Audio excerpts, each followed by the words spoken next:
नमस्कार मेरे विद्यार्थियों। एक नई आशा के साथ और एक नई उमंग के साथ और एक नई श्रृंखला के साथ मैं आपकी हिंदी विषय की हिंदी अध्यापिका आपका हिंदी की ई कक्षा में हार्दिक स्वागत करती हूँ। विद्यार्थियों, आज हम कक्षा चौथी में विषय हिंदी में रचनात्मक लेखन के अंतर्गत विज्ञापन लेखन का द्वितीय भाग अध्ययन करने वाले हैं। विद्यार्थियों, विज्ञापन लेखन के प्रथम भाग में हमने विज्ञापन का अर्थ का अध्ययन किए थे। आइए पुनः एक बार फिर से।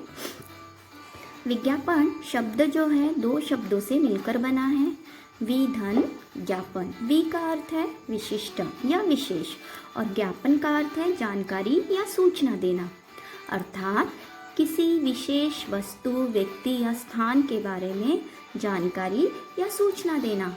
उदाहरण के रूप में हमने पर्यावरण से संबंधित कई उदाहरण देखे थे। याद आया? हाँ, अवश्य याद आया। आगे, पर्यावरण पर विज्ञापन। हम सब मिलकर प्रदूषण को मिटाएंगे और अपने पर्यावरण को स्वच्छ बनाएंगे।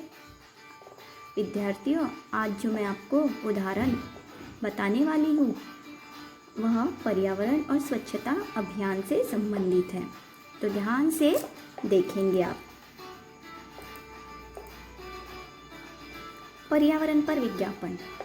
पर्यावरण को हम सब मिलकर रखेंगे स्वच्छ, पर्यावरण को हम सब मिलकर रखेंगे स्वच्छ और प्रदूषण का करेंगे अंत। आगे, गंदगी फेंकने से वातावरण ही नहीं आत्मा मैली होती है। तो विद्यार्थियों, हमें पर्यावरण को स्वच्छ रखना चाहिए।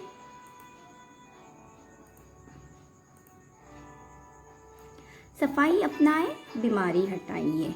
सफाई अपनाइए, बीमारी हटाइए, अर्थात हमें अपने वातावरण को यहाँ तक कि अपने आसपास के क्षेत्र को भी साफ सुथरा रखना चाहिए, अर्थात स्वच्छता का ध्यान रखना चाहिए।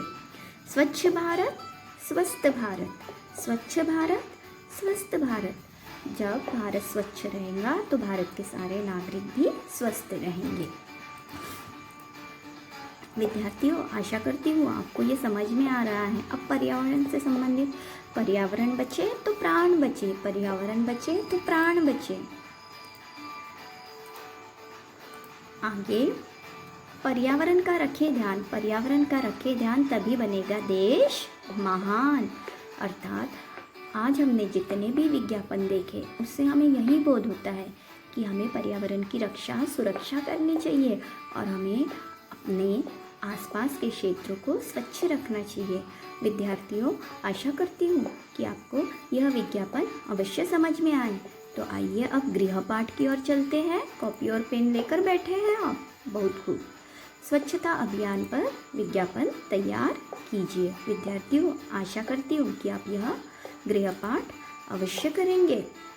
अच्छा विद्यार्थियों, अब मैं आपसे विदा लेती हूँ और पुनः एक नए पाठ के साथ, नई श्रृंखला के साथ आपसे मिलने आती हूँ। धन्यवाद।